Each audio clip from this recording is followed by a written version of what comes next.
Alright. Full on WrestleMania with the editing program, which absolutely sucks. But this is how I speak when I'm frustration DEFCON 5. Holy cow. Frustration. I actually erased it from my laptop, paid for it to download it again, and it keeps crashing without even loading a file. It's like, oh my god. I don't know what's next. I think that Adobe is the premier one. I think it's a monthly subscription or something to be able to use that. Then I gotta learn how to do it all over again. We'll see. We'll see what comes after this. I might have to do this on my phone again. Anyway, another frustrating thing that I've come across, realized, is when I save emails to my notes, it doesn't save the email address. Very odd. I tried to look up the email address of one of the people who I saved their experience in the notes. I already shared it, and it's not pulling it up. It's like, come on, really? Anyways, luckily the logger left his phone number. I want to touch base with in Princeton. I'll give him a text later on and see if he wants to have a bullshit on here with everybody.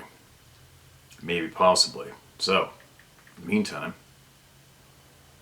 let's get some more of these voices heard. Alright? This is very recent, and I think I'm allowed to share this. Yeah, I'll save that for a little bit later. That one's a little more personal item, I believe. I'd have to pick through it exactly what can be shared and can't, because I know who it is and what they're talking about, and a lot of it's not related in a way. Anyway, I'm babbling. Sorry. Now, have I read this? We're going to find out. Let's check it out. This is titled Powell River Bigfoot. Powell River, Sasquatch, Central, coastal British Columbia, across from Vancouver Island. Hello, Steve. Hope you and your family are well. Feel free to use my name. Little backstory. Always loved fishing and camping, ATVing. In 2008, my best friend got me into hunting. First year was a 3-point mainlander. Other than that, lots of deer off Texada Island.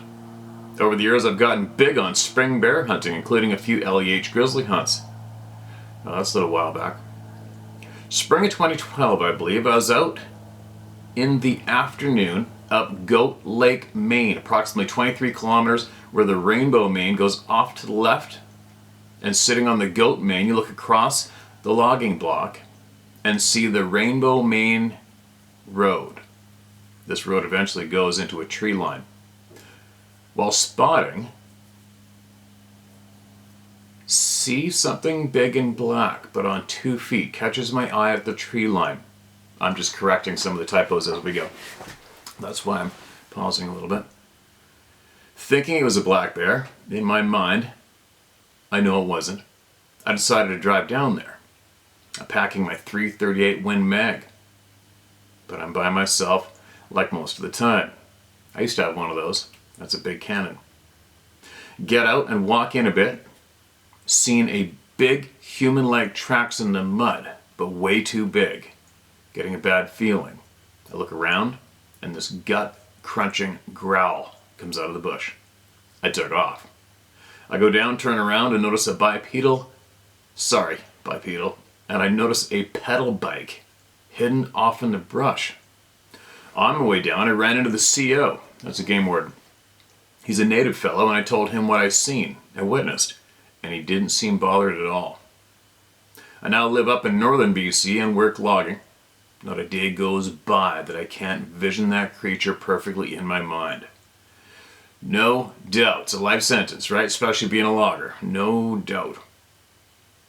Sorry for the bad spelling. I would have got my wife to find, read, and edit, but I never told her. Very few people know. Thanks, Kevin Edie. People know now, Kevin. Obviously, you know this is a safe place. Nothing to hide, man. There's nothing worthy of hiding when it comes to real truth. And thanks for that email. I'll bet you know a whole pile of people by now who have seen and witnessed the same thing as you. I'll bet you. As long as you spoke out loud. Don't be scared to talk out loud. Somebody laughs on this channel. Let them listen to a few of these people speak. returning member of the club, second experience. Hello, Steve. I hope this finds you and yours safe and well, and thank you again for this forum to get the knowledge out. I know how much I appreciate it, and know that tens of thousands more people do as well. I wrote you a couple of years back about an experience I had as a teenager when one of these creatures literally ran at my truck down here in Texas. I'm grateful to you for reading it. I was amazed by how many positive responses it garnered and how many people who live in the same general area as me commented with similar experiences. The camaraderie is a comfort indeed, and have since tried to play that same sense of compassion forward to a couple of friends I know who came forward afterwards to talk of their own interactions. Supporting each other is what this is all about to me. Me too. Anyway, back to an experience me and my number one hunting buddy had 2 years ago during the Oklahoma general whitetail deer season on a friend's property northeast of Broken Bow, Oklahoma, near the Arkansas border. Now the backstory. Here's my friend has only been seriously hunting bigger game like deer and wild hog for roughly 5 years with no real success. Oh, that sucks. We've been co-workers for going on 8 years. 4 seasons ago, my friend approached me about trying to find someplace affordable he could bag his first deer. Everyone knows affordable and hunting are on the opposite ends of the spectrum, lol. Yeah, that sucks. Absolutely sucks. What's happened to the land for many people in the States, especially the southern states, is so brutal to witness. I hadn't seriously hunted in years, but when he discovered that my dad had hunting since I was 7, 40 plus years ago at the time, he asked for assistance. My friend is one of the best people you ever want to meet in your life, caring, generous to a fault, and former U.S. Marine. So naturally, even though I had hung up my rifle several years back, I was glad to dust it off and help him out trying to bag his first deer and learn the ins and outs of processing the thing. I initially took him to some public land near Stringtown, Oklahoma, but since it was already mid-season, we had no luck outside of getting him versed in some general techniques I used when hunting whitetails. We had a good time. Posted a few pictures. And this is when a former roommate of mine and his wife contacted me to bring my friend to their place, past Broken Bow, the following season. Long story short, we went. He scored his first 2 deer and learned how to gut, skin, and quarter his deer up. A complete success. Mission accomplished. And I thought we were done. No way. LOL. Our hosts upon us getting ready to head back to Texas made sure to tell my friend, now you be sure to make Doc bring you back next year. What the heck, LOL. Now I'm back hunting regular when I wasn't even planning to. But who am I to stop my friend's growth as a hunter due to my inactivity in the field? So we return next year. And this is where we both experienced a significant event that is hard to explain away except for the possibility the big fellow got involved. So here it is. A couple of days into our year 2 hunt, my friend, who was hunting a couple of 100 yards behind the cabin we stay in, shot a doe in the morning, who managed to run off. He had no luck in trailing her, and neither did I when I came in. Unfortunately, it has happened to all of us when hunting at one time or another, and no one ever feels good about it. But it happens, and you have to move on. We hunt our same stands that evening with no luck. My friend hunts a climbing stand down an old pathway in dense woods, a lot of pines, with about a 50-yard view down the trail that opens up about 12 to 15 feet wide. Good visibility in this shooting lane. Anyhow, we run to town after this evening hunt, and when we return later, as we get out of my truck, we hear the coyotes raising holy hell down past where he hunts. I comment that, yep, they done found the doe we shot that ran off, and they're having themselves a feast. We do like we normally do and head off to bed. Excuse me. I'm a bad insomniac, so I sleep very light, to not at all basically most nights, with this particular night being no exception. This cabin has a high loft bedroom with three queen-size beds in it, roughly 10 feet above the ground level outside. My friend sleeps in the west bed. I sleep in the east bed, closest to the stairs, so I can answer the call of nature without disturbing him. My side has a street light over the driveway, while his side to the west is completely dark with a wood line not 10 yards away. Around 3:15 a.m., I'm laying there wide awake when I hear knocks against the west side of the cabin, basically at our height. 3 distinct raps, like someone knocking on a door. Silence for a few seconds, then 3 distinct raps again. I hear my friend moving in his bed and I ask him, "Did you hear that?" Unfortunately, my friend didn't wake, but it was loud enough to make him roll over in his sleep. I got up and looked out the patio window but couldn't see anything to that side as it's pitch black to that direction. I'll go back to bed.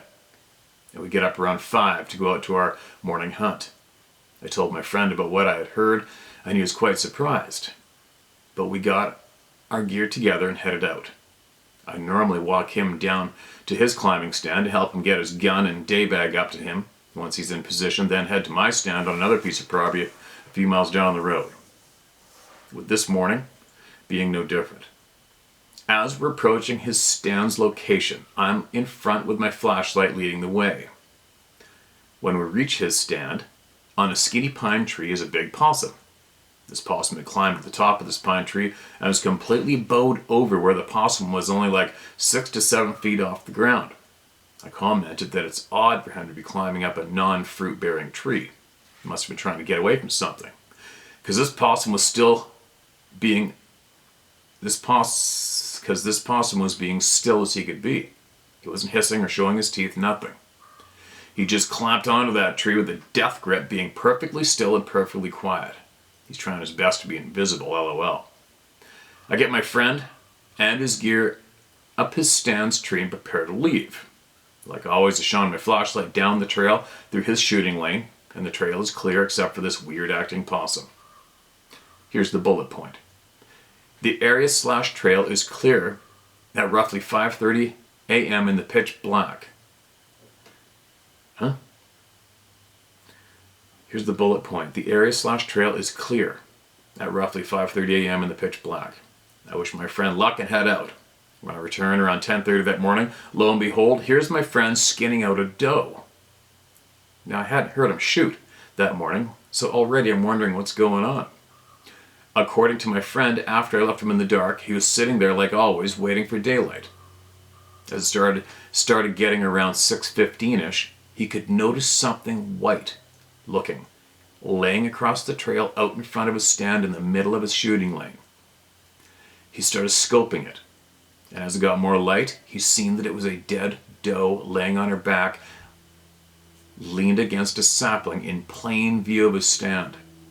Now remember, he had canvassed this entire area the previous morning looking for his doe.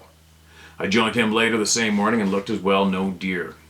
I looked down through the same area at 5:30 with my flashlight and there was no dead doe laying there, flat on her back across the trail in the shooting lane. But now, here he's telling me how she was there when it got light. The doe had his bullet wound. Some meat missing off her jawline, an eyeball missing, which I attributed to vultures. Her ass was a little ate out, which was an indication of coyotes had started on her, but was otherwise completely intact.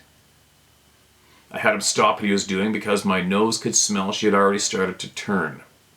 Plus, with coyotes already having gnawed on her some, nobody needs to be eating her anyways. I said, let's go back down there. I want to look around and see if I could explain what the hell just happened. So we went back down there, and sure enough, you could see where my friend started dragging her out of the woods up to the cabin from where she was leaning against the sapling. No drag marks leading up to the sapling. Just the drag marks my friend made, dragging her away. Most of the ground is covered with pine needles and oak leaves, so anything getting dragged shows up like a sore thumb. Because of this thick mat, there also wasn't any apparent footprints. It literally appeared this doe was set down by something or someone against the sapling across the trail. There are big predators there, strong enough to carry a doe in its mouth, with black bears and cougars living in the area, but again, no drag marks.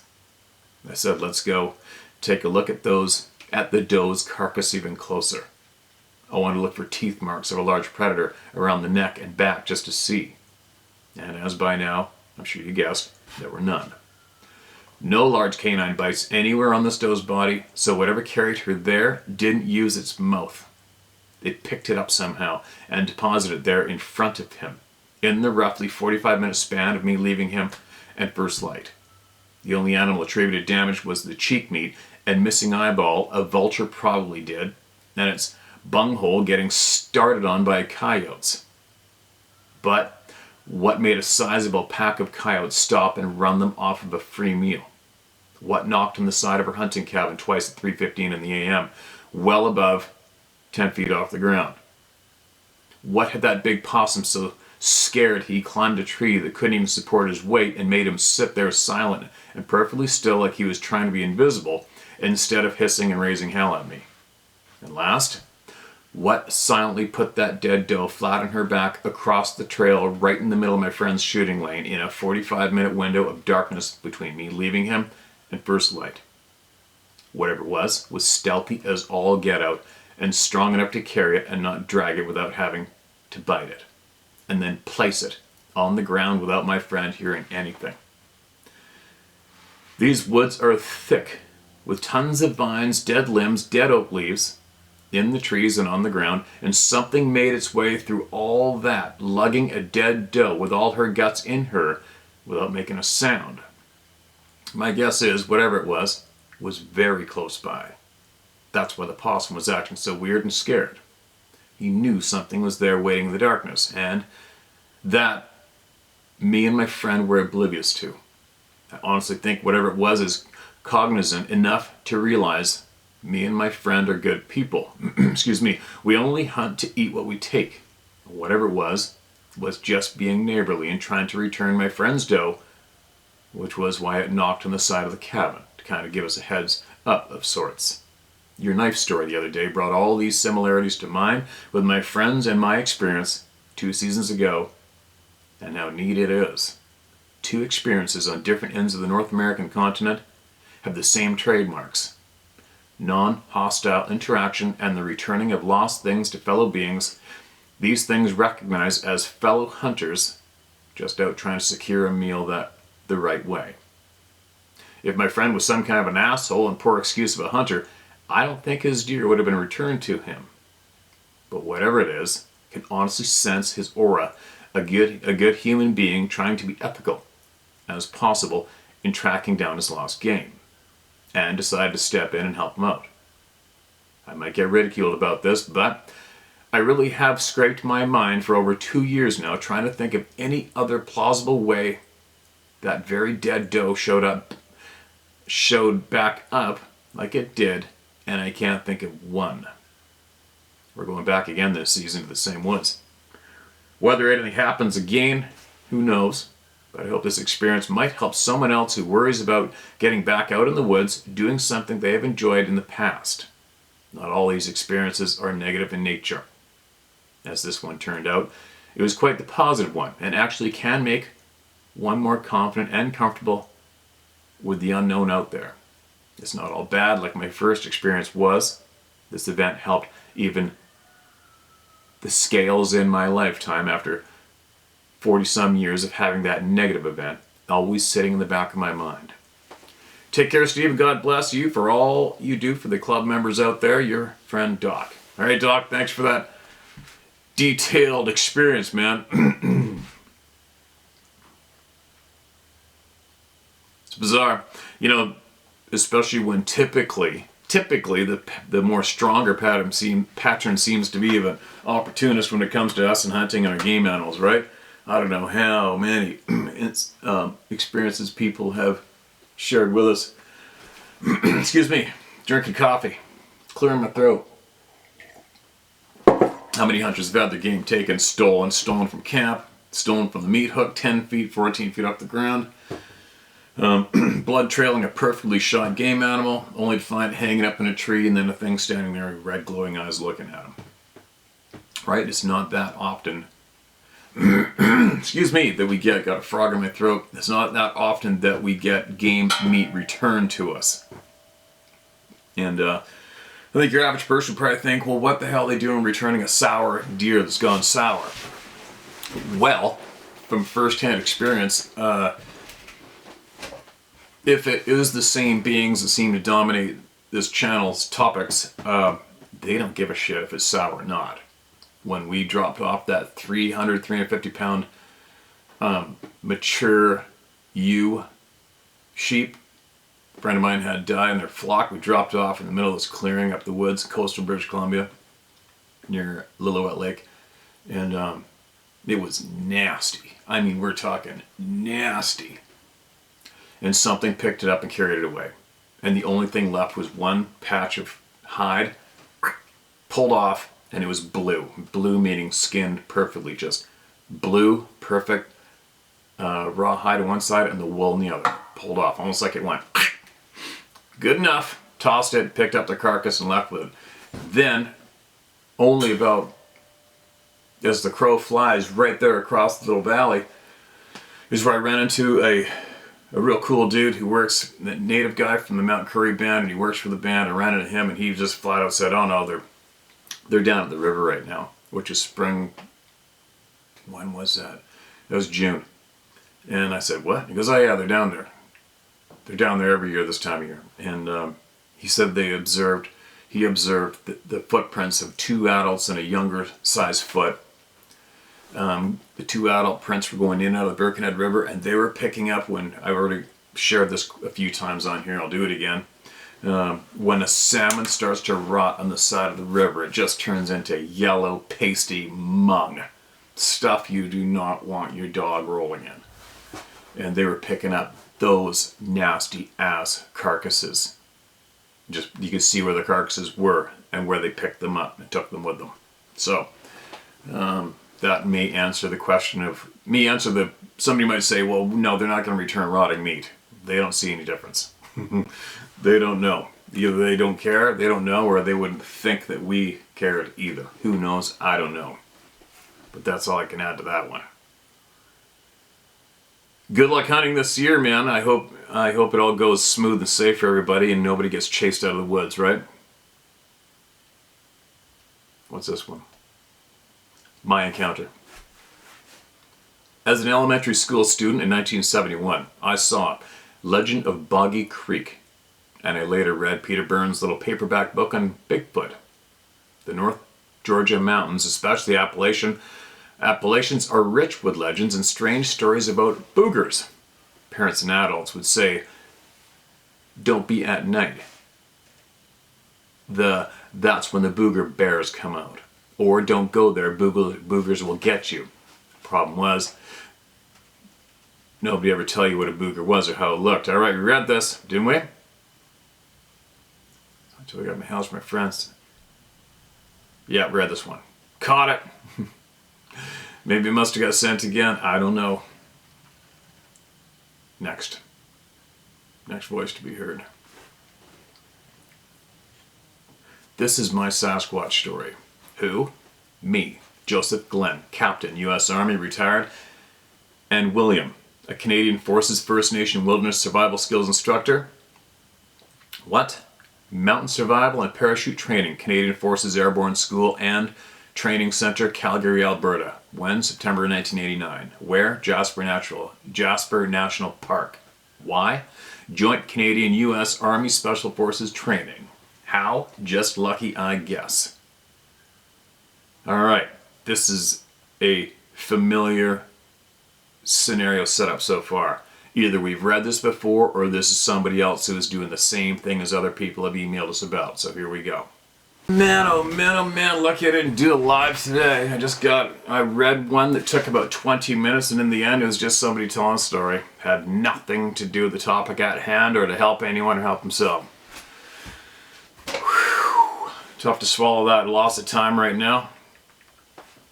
Happens. What do we got? A few of my experiences. Hi Steve, I'm a 64-year-old female. Grew up in a family of hunters that date at least back to the Civil War. Even my mother was a hunter. I've been listening to you since before you took on the cryptid topic. I enjoy the hunting stories too, but since I'm the only one still living in my family who believes in the existence of Bigfoot, or do you mean knows, I love hanging out with the club in no return. My grandpa talked about wood boogers in Pennsylvania, but we just thought he meant boogeymen. My earliest experience happened when I was 9, so it had to be 68. We spent nearly every weekend and all vacations out in the woods from the time I was a toddler. We lived in Eastern Oregon, and I had a Honda mini bike my parents bought me brand new for $900. Times were different back then, so I was allowed to ride off on my mini bike up a road my dad was building to connect Desolation Creek Road to Olive Lake. I was about 6 miles up the road, which seems like a very long way when you're 9 years old. Heh. I was admiring how beautiful the road was and was so proud that my dad played a very large part in building it. The trees loomed tall up the left side of the road, and on the right bank sloped steeply down from being graded in the road building process. I pulled off on the right and had turned the bike off to rest a bit. I want to be transparent here and tell you, I didn't remember this part of the story until 40 plus years later. I sensed a movement on the left, treed side of the road, back a couple hundred feet or so from where I'd stopped. I looked back. There were 3 Sabe standing on the sloping hillside just watching me. The biggest one, I guess the father in the family, had my full attention. Having convinced myself they were just trees, I suppose was my only way to cope. Mind you, I had never heard of Bigfoot in my whole life, but I remember it as clear as day now. They had long dark brown fur/hair that hung down much the way fir tree branches hang low to the ground in the woods. They had reddish brown eyes and gentle, curious gazes on me. I wasn't afraid until one of them mind spoke to me. I don't know or remember what was said, but I quickly spoke out loud and said, I better get back before I get in trouble with my parents, even though I knew it would have been almost dark before they'd have come looking for me, and it was still morning. I kick-started my mini bike and rode quickly past them and down the hill back to where we were camped. You asked in a recent video why you're not afraid to go back in the woods after an encounter, and I'm that way too. In my 50s, I lived in Western Oregon in the eastern foothills of the coastal range. There was a patch of woods there, and I used to take my dog Cody and go out in the woods hunting herbs and mushrooms and even fir pitch. I always had a camera with me too. One day, Cody and I were on an old logging road trail about 50 feet above a creek where we'd walked a dozen times before. And suddenly Cody was giving me urgent signals that he was wanting to go home now. I knew enough to not argue. He wasn't a nervous or emotional dog. I sensed danger, so we went straight home. I wasn't thinking about Sabe at the time, but shortly after that time I started seeing some structures.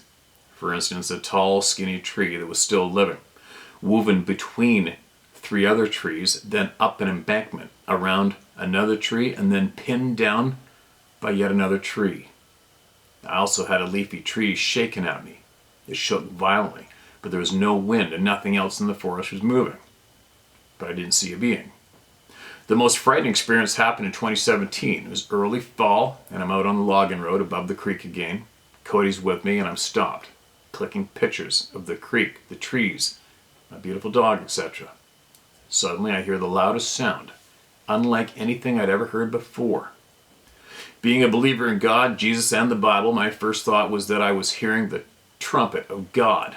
It was the loudest, longest, deepest trumpet sound I'd ever heard. I was so confused. My brow was furrowed and I looked around trying to figure out the source.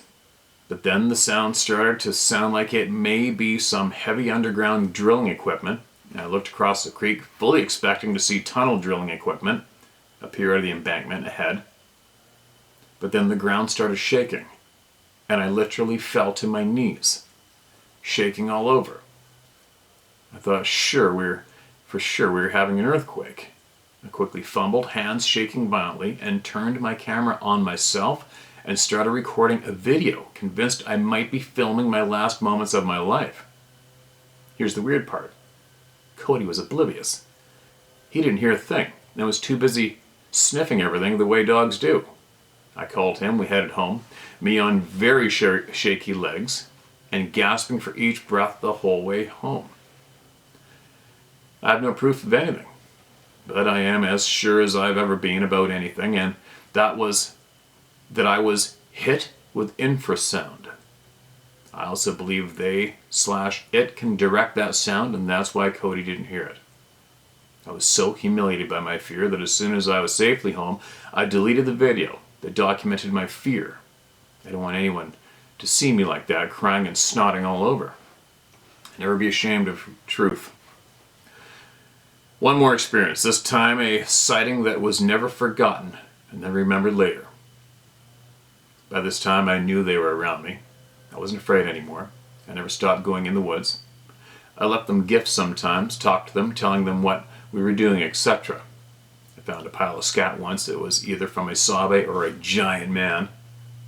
I guess 3 to 4 inches in diameter, and a pile bigger than a cow pie. Anyway, I was at home, facing the back of the property between the woods and the creek. This is 2018. I had a couple of visitors, and they were facing me and my trailer, talking to me. Just then, I caught a glimpse of a Sabe. Just his back, from the waist up, dark brown, almost black, flowing hair, about 6 inches or so. His head was slightly cone-shaped, no neck visible, because it was hidden by hair. His back was broad, and the dark hair from his shoulders down most of his back had silver-colored tips on them, the last 3 inches or so. Excuse me, not how a woman dyes her hair, and gray roots are showing. His roots were black, and the tips were silvery gray. My mouth hung open when I saw him, and my friends turned around to look, but by then he had walked over the edge of the bank towards the creek and out of sight. I've been wanting a sighting, but I didn't want it to be scary because I love the woods, so this one was perfect for me. Use my name if you want, I'm too old to care what people think. Rhea Drewlard, Hillsboro, Oregon. All right, Rhea. There you go. Another longtime member of the club, right? I'm curious to know how close you were when you had to rip past them on the mini bike. Sounding like you went right by them. And I wonder how that reaction went down, if they just swiveled and kept their eyes on you or what. Or did you even look at them to take note? That'd be kind of shitty, right? Having to go by them like that. It's funny that it's like I remember a few times in the past I've seen a massive or monster grizzly bear standing there on the trail ahead of me, and then they silently slink off into the bush. You don't know where they went, you can't hear them, and you got to go by them, right? Anyway, thanks for sending that in. I appreciate you. And send us more knowledge if or when you come across it. I'm gonna read this one more, and then I'm gonna carry on with my day. I sure hope this is the correct email. Me too. Hi, Steve and friends at the round table. My name is Dan. Share it, I don't care. I'll stop caring what people thought of me long ago. I have different views than most, so I've always been laughed at. But I've also always been able to argue my points and make people reconsider their stance. Or, at least, not outright deny mine. I have a few things to touch on, one being a possible encounter. I'm honestly not sure, and at the time didn't look into this topic, so I didn't consider it back then. It was only after meeting a subscriber of yours and a conversation I brought it up, because the more I learned, the more I realized how odd it really was. So I was bow hunting in the AM along the river at a public spot outside of Adelaide. I was on the ground with no blind or any of that. It was a nice sunny, calm morning, and I had my back to the river and was looking up the valley that had a heavy game trail, and I was waiting for deer to come out of that area. I'd seen a decent 8-point buck. I wasn't going to shoot it, but with deer like that, I always see if I can get them to come back with some calling. So I hit a doe bleat, a grunt, a growl, and some rattles. I do a specific sequence when calling, and the growl is at the end. This call is the mad calls growl. Mind you, my back was to the river at approximately my 4 o'clock position in an area of super thick saplings. I was responded with a growl. A very similar sounding growl. Not like a monster growl. The same sound I made from this call. I was stoked. I thought I was communicating with a buck. This went on for at least 1 hour. Maybe an hour and a half, but sporadically. There was a few times I called and it didn't get a response. I didn't get a response.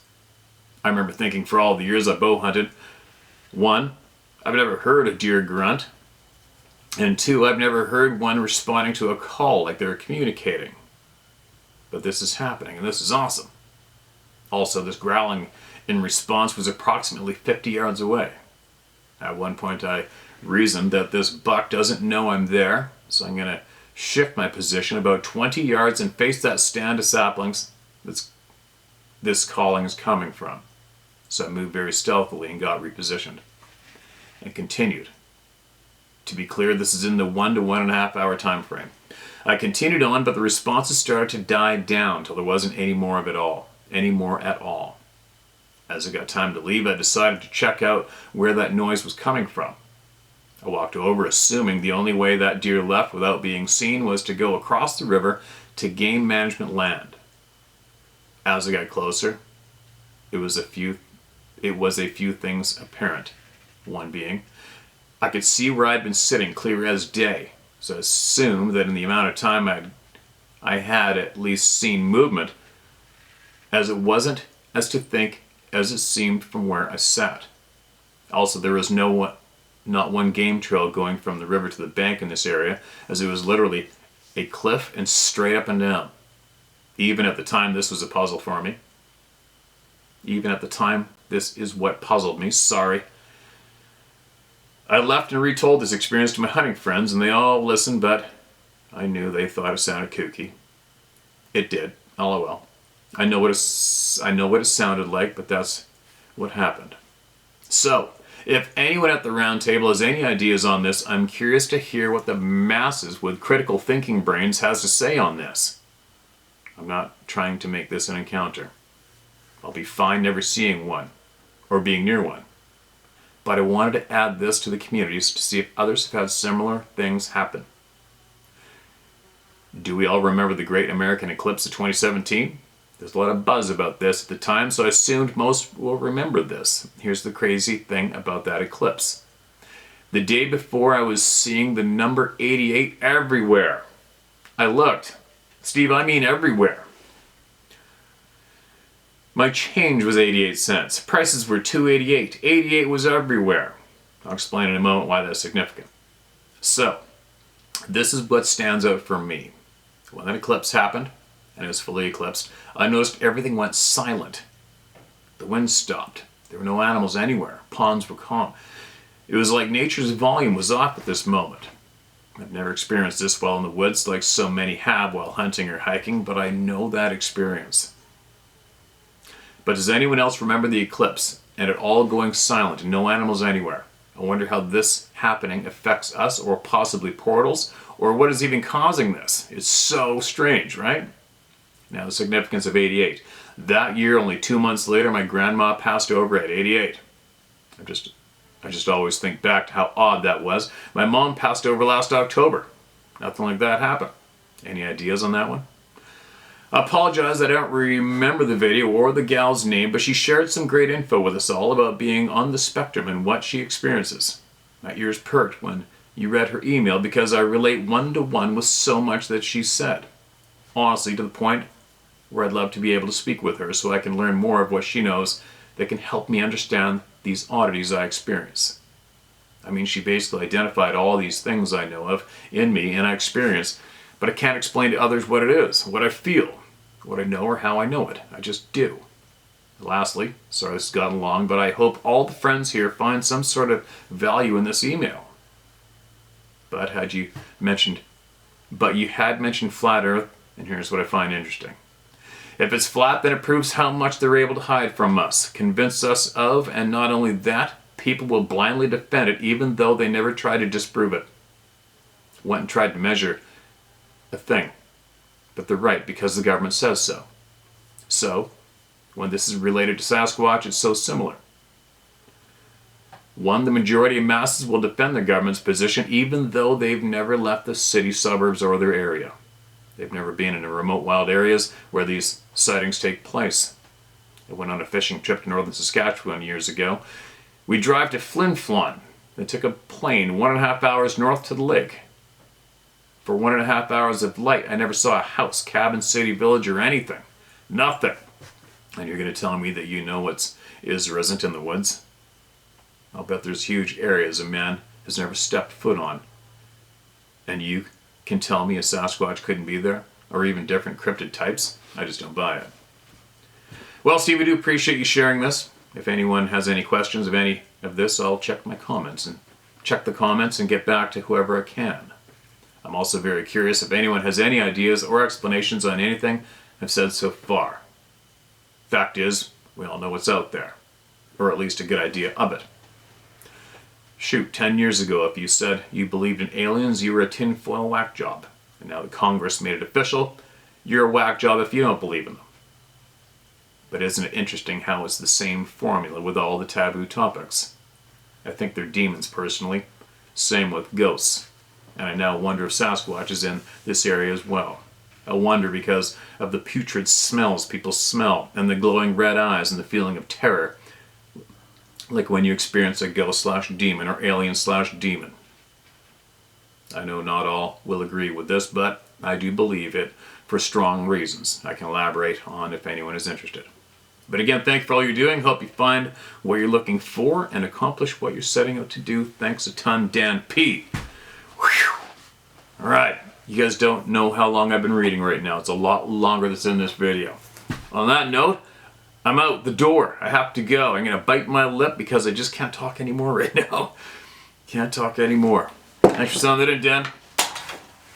Listen, anybody has anything that's going to help everyone here, wants to fully describe a crazy-ass experience or being they saw, and they want answers, and they want to get off their chest, share my story at howtohunt.com, alright? And try to keep it to the point, the information part of it, the help part of it, the fine details.